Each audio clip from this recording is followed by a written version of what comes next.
Jamie, I was going to ask, I was at the Belfast premiere where you talked about integrated education, and I wanted to know really why you felt that it was important to speak out about it at the time, and why you think it's important, I think, is the question. Was that the first time that you had?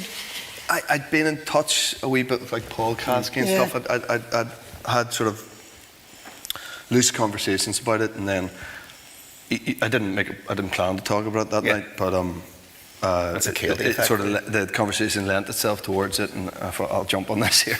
You went with it, and it's a numbers thing for me. It's the less than 7%, whatever the number. It's less than 7% of integrated of schools are integrated. Yeah. Now listen, there's a bit of a grey area, but does that include schools like Methody and Inst and stuff that are very integrated, but maybe don't come into the figures. But whatever the number is, it's too low. I'm not saying it should be 100% across the board. We're all in it together. Sure. Well, what about the past? Let's all just move on. That's not going to happen. Yeah.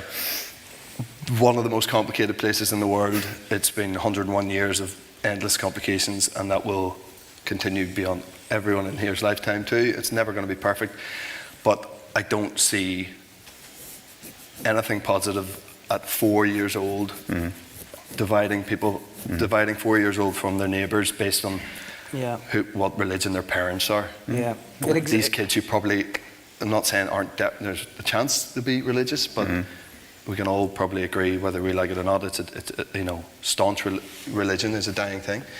To be divided, anything that deepens division isn't what we need here.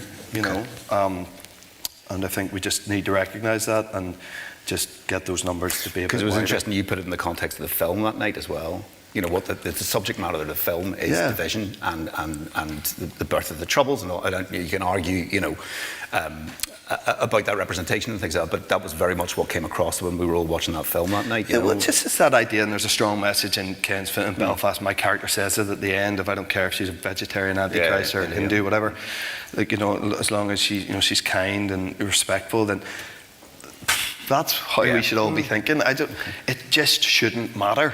It just shouldn't matter what religion you are. And so making it matter from 4 years old, I think, is wrong.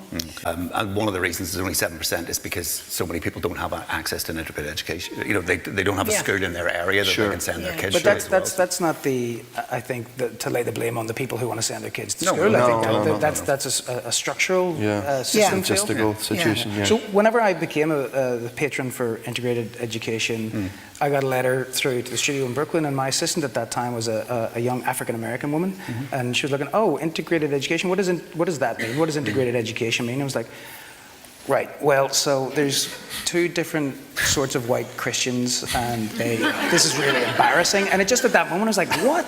Why are we still here? It just seems so obvious and so simple. And you were talking about that. The parents want it. There is a want for this. Yeah. But the two things we need to change in Northern Ireland is the education system, and we need to change the political system. Yeah. I think we're still very orange and green, and that's not right in this day and age. Yeah. It would be great. When I was being growing up, it was different, but not now. It would be great if there was just collective amnesia, wouldn't it?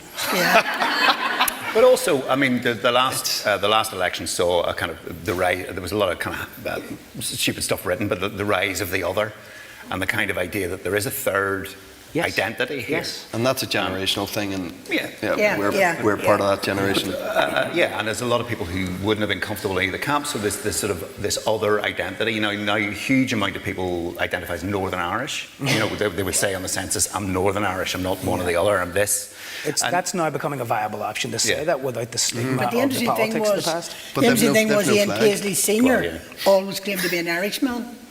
Yeah. In his book, he claimed to be an Irishman. He never claimed to be a Northern There's some Orange Order claim to be Irish. They claim to be an Irishman. I mean, maybe that speaks to the identity being fluid as well. But your point about not having a flag, that new section we're talking about, they don't have a flag. Where are they? Could we just rename this little top right-hand corner of this island in far West Europe, give it a new name, and then come up with a new flag? I fear that's been tried. Like a I worry about that. Like a sort of Gibraltar type thing. Yeah. I mean, let's give it a go, lads. do we get duty free though? I mean, is that, Well, that would have to be in the contract. yeah, you'd have to get duty free at least, you know. A bottle of vodka and 200 fags and anyone.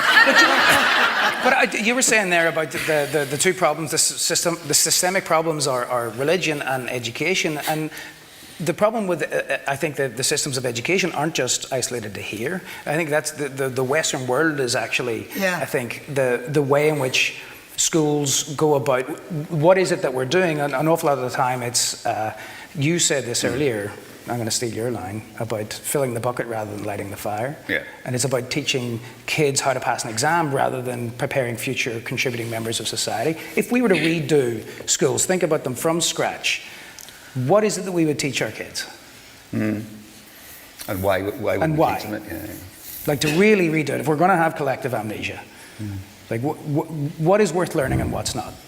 Yeah. And I don't know, is this being tried and experimented? It's all well for me to sit up here and pontificate, but I'm not involved in it. But I think it's really difficult as well if we look about what's happening in terms of subjects like English literature being taken off the curriculum at universities in England. Because they have a really bad success rate in terms of getting jobs out the other end of it.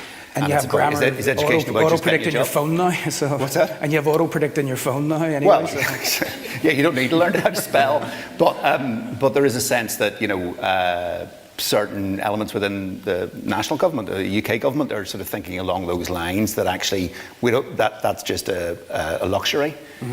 Art, culture, those kind of things that actually broaden your existence, broaden who you are, and engagement with that. Yeah, and so my dad was a teacher for years and years and years, and he taught in Fleming Fulton, which I guess technically it's a school for kids with disabilities, which is also integrated because it's a great equalizer. But he's always said the two most difficult things a human being learns is how to walk and how to talk, yet in day one of school you're told to sit down and shut up. You only need to teach human beings one thing, and that's how to be curious. So at a TED Talk once I heard somebody say that education is what somebody does to you, but learning is what you do to yourself. Yeah, that's right.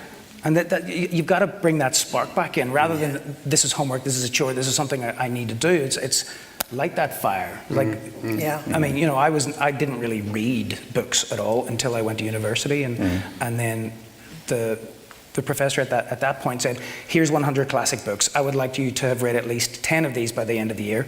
I hadn't read a single one. Yeah. And I'm still working my way down that list, but it's like suddenly wanting to do it rather than being told that you have to do it is a very different thing. Yeah, it's true. I mean, May, obviously, within your trade union experience, the Workers' Education Authority, and the idea of lifelong learning and those kind of ideas. Work, those are very different from school. They're very different from, I mean, you learn different skills, so you did. Yeah. And when I went into that education, as I had a very poor education, but when I joined the union, they gave me the education I have through those courses. They opened up a different world to me, so they did. Yeah, and that was that lighting of the fire, I suppose. Yeah, absolutely. May, do you think then that the death of the apprenticeship program, because a third level education isn't for everybody? Absolutely. I mean, I'm old enough to remember on the Shankill, the apprenticeships was what you wanted. You wanted to get one and move on. And most people on the Shankill, at the beginning of the Troubles, you say in the Shankill, three things hit it: unemployment, redevelopment, and the Troubles. And it took the whole apprenticeship and all out. So it did, and the Shankill just became claustrophobic by itself. So it did. But that's changing. That's changing now, so it is. And there's a lot of good work going on. And maybe it's that kind of seeing other cultures and diversity and access to other people and not that isolation that you have, that I suppose is the kind of... I was going to ask a quick question just about class, I suppose, in terms of my experience. Obviously, going to Latin College was, I had a middle class English parents, and which is the worst kind. Derry Girls has told us it's okay to laugh at the English, and so I didn't care about religion. There were mixed marriage, and it was kind of, my brothers and sisters and I were Catholic Protestant, so we were really weird.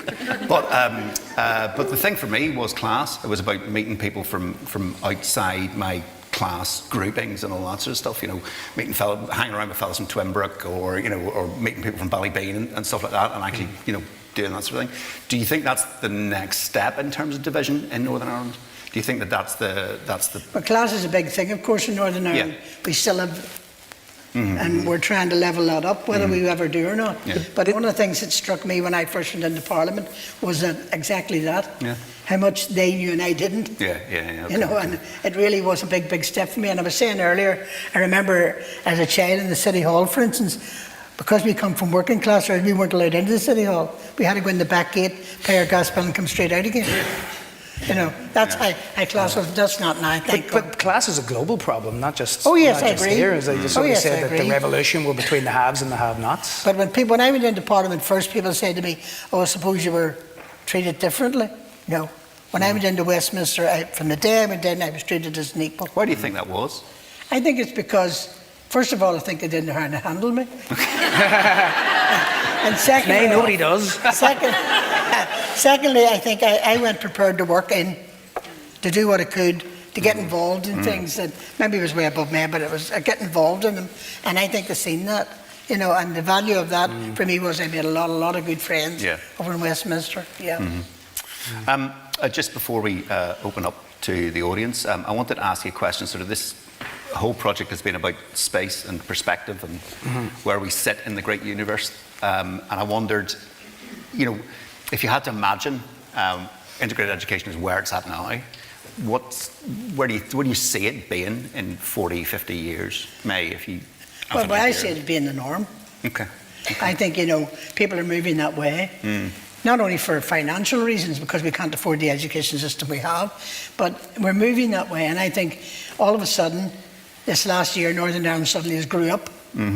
And I think, you know, the next 10, 20 years will be a big, big difference. Now, it'll not be in my lifetime, but at least we have planted the foundations there to start that, and I think that's what will happen. Well, may they say the first person to live to 150 is alive and walking around, so maybe... It could be you. I reckon if anyone's going to do it, you're I reckon you're in. Jimmy, you said something brilliant in that when you were talking at the Belfast premiere. You said something like, we should stop calling it integrated education and just call it education, and everything else should be called segregated education.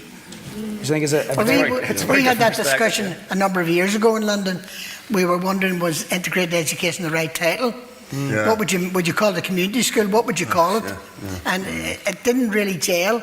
And you're talking about Matthew and I know Victoria and all them, they will not put integrated into their name because it's seen as working class. So this is a marketing problem. Well, yeah. I mean, it was certainly the early days of integrated education. It was seen as kind of like a middle class sort of plaything, I suppose, or something like that. It was very different from my experience of it, you